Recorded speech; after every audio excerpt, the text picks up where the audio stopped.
मुख्यमंत्री सूक्ष्म खाद्य उद्यम उन्नयन योजना हेतु वित्तीय वर्ष 23-24 में 14 करोड़ का बजट प्रावधान किया गया है। मुख्यमंत्री स्वरोजगार योजना हेतु वित्तीय वर्ष 23-24 में 40 करोड़ का बजट प्रावधान किया गया है। अध्यक्ष जी, शिक्षा हमारा धर्म है। समुचित शिक्षण और प्रशिक्षण ही वह केंद्रीय बिंदु है जो हमारे युवा को अवसर की उपलब्धता कराएगा, प्रेरित रखेगा और स्वावलंबन का स्वस्थ परिवेश निर्मित होगा। शिशु अवस्था में पोषण से लेकर कोचिंग और प्रशिक्षण तक के प्रावधान इस बजट में हैं।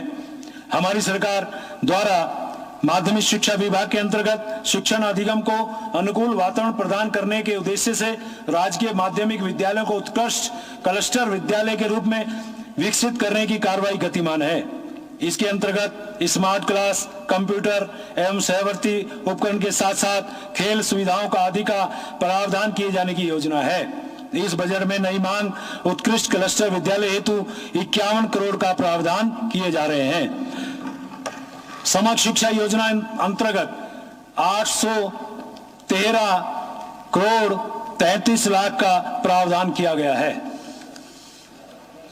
अपवंचित वर्ग के बच्चों को प्रदेश के निजी विद्यालयों में अध्ययन हेतु शिक्षा का अधिकार के तहत समग्र रूप से 169 करोड़ 4 लाख प्रावधान किया गया है। इससे लगभग 1 लाख बच्चे लाभान्वित होंगे। प्रदेश के राजकीय प्राइमरी विद्यालयों में चरणबद्ध रूप से फर्नीचर उपलब्ध कराने हेतु वर्तमान वर्ष में प्रावधान किया गया है। इस क्रम में आगामी वर्ष हेतु 6 करोड़ का बजट प्रावधान किया गया है। शिक्षा विभाग के तत्वावधान में प्रदेश के राजकीय एवं सहायता प्राप्त अशासकीय शिक्षण संस्थाओं के कक्षा 9वीं से लेकर 12वीं के सामान्य एवं पिछड़ी जाति के विद्यार्थियों हेतु निःशुल्क पाठ्य पुस्तकें उपलब्ध कराने हेतु 25 करोड़, अनुसूचित जाति के विद्यार्थियों को निःशुल्क पाठ्य पुस्तकें उपलब्ध कराने हेतु 10 करोड़ तथा अनुसूचित जनजाति के विद्यार्थियों को निःशुल्क पाठ्य पुस्तकें उपलब्ध कराने हेतु लगभग 1 करोड़ 24 लाख का प्रावधान किया गया है। माध्यमिक विद्यालय एवं छात्रावासों के निर्माण हेतु नाबार्ड से पूंजीगत मद में 45 करोड़ का बजट प्रावधान किया गया है। अध्यक्ष जी, हमारी सरकार ने उस शिक्षा को सुदृढ़ करने का निश्चय लिया है। इस हेतु एक और अवसंरचना के विकास पर ध्यान दिया जा रहा है, वहीं दूसरी ओर आधुनिकीकरण डिजिटाइजेशन के साथ साथ मेधावी छात्रों को प्रोत्साहन देने की योजना बनाई है। राजकीय महाविद्यालयों में अध्ययनरत मेधावी छात्रों को उच्च शिक्षा के क्षेत्र में कैरियर बनाने हेतु मेधावी छात्रों को छात्रवृत्ति प्रदान हेतु बजट में प्रावधान किया गया है। भारत सरकार द्वारा संचालित विभिन्न शैक्षणिक पोर्टलों पर विभागीय सूचनाएं अद्यतन किए जाने एवं अन्य विभागीय पोर्टलों पर सूचनाओं का डिजिटाइजेशन, अपडेशन, MIS आदि ऑनलाइन कार्य किए जाने हेतु वर्तमान में उच्च शिक्षा निदेशालय के अंतर्गत संचालित एडुसेट कार्यालय को ICT सेल में उच्चीकृत किया जा रहा है। राष्ट्रीय शिक्षा नीति 2020 के प्रावधान के अनुसार प्रत्येक उच्च शिक्षा संस्थान को NAC प्रत्यायित करने के लिए हम प्रयासरत हैं। समस्त राजकीय महाविद्यालयों में 4G 5G इंटरनेट कनेक्टिविटी उपलब्ध कराने का लक्ष्य है तथा शासकीय महाविद्यालयों हेतु भी MIS पोर्टल का विस्तार किया जाएगा। शासकीय महाविद्यालयों की भर्ती प्रक्रिया में पारदर्शी लाए जाने हेतु लोक सेवा आयोग के माध्यम से नियुक्ति की व्यवस्था करने की प्रक्रिया गतिमान है। अध्यक्ष जी, रोजगार व तकनीक शिक्षा का सीधा संबंध है, अतः तकनीक शिक्षा को सुदृढ़ किए जाने के लिए हमने कमर कस ली है। इसी क्रम में तकनीकी शिक्षा हेतु हमने कुछ प्राथमिकताएं चिन्हित की हैं। मैं ऐसी कुछ प्राथमिकताओं का उल्लेख यहाँ कर रहा हूँ।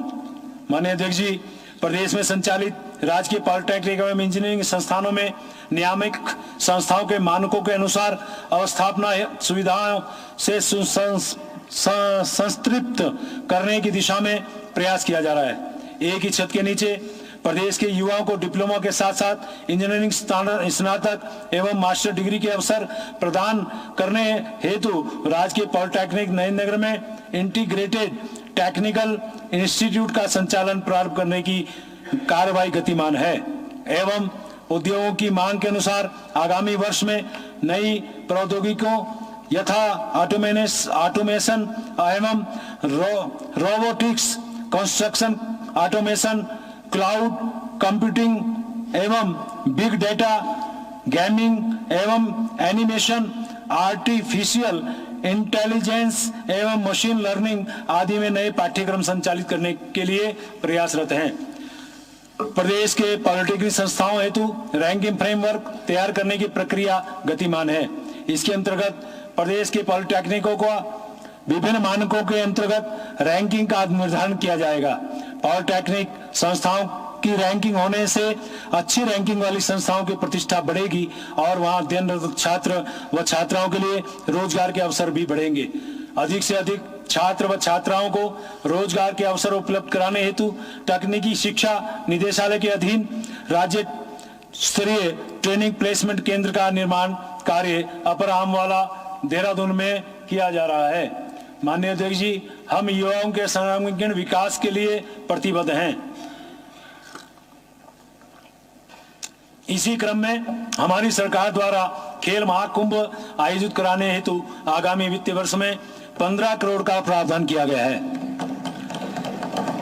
तथा मुख्यमंत्री युवा मंगल दल स्वावलंबन योजना हेतु आगामी वित्तीय वर्ष में 5 करोड़ का प्रावधान किया गया है।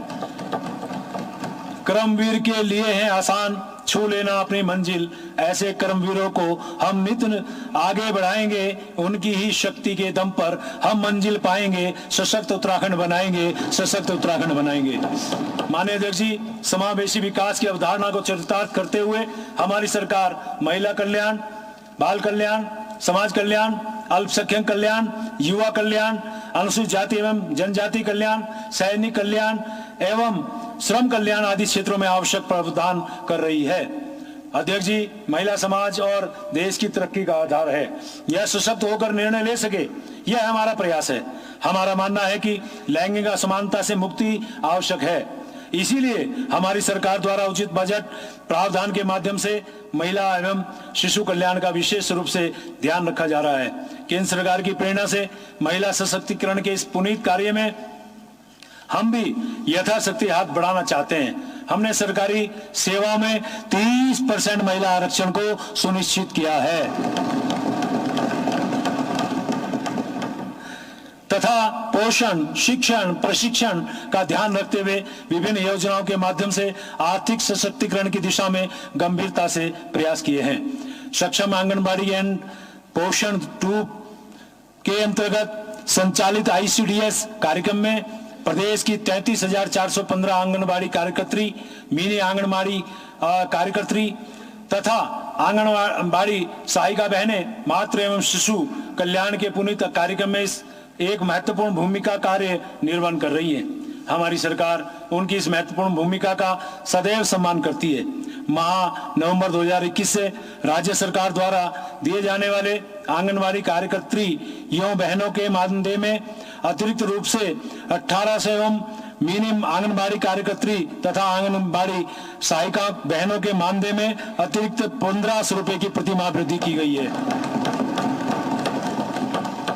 इस वृद्धि के उपरांत आंगनबाड़ी कार्यकर्त्री बहनों को केंद्र सरकार की ओर से दिए जा रहे 4,500 के अतिरिक्त राज्य सरकार की ओर से 4,800 की धनराशि दी जा रही है। इस प्रकार उनको कुल 9,300 का मानदेय प्रति आंगनबाड़ी कार्यकर्त्री बहनों को दिया जा रहा है।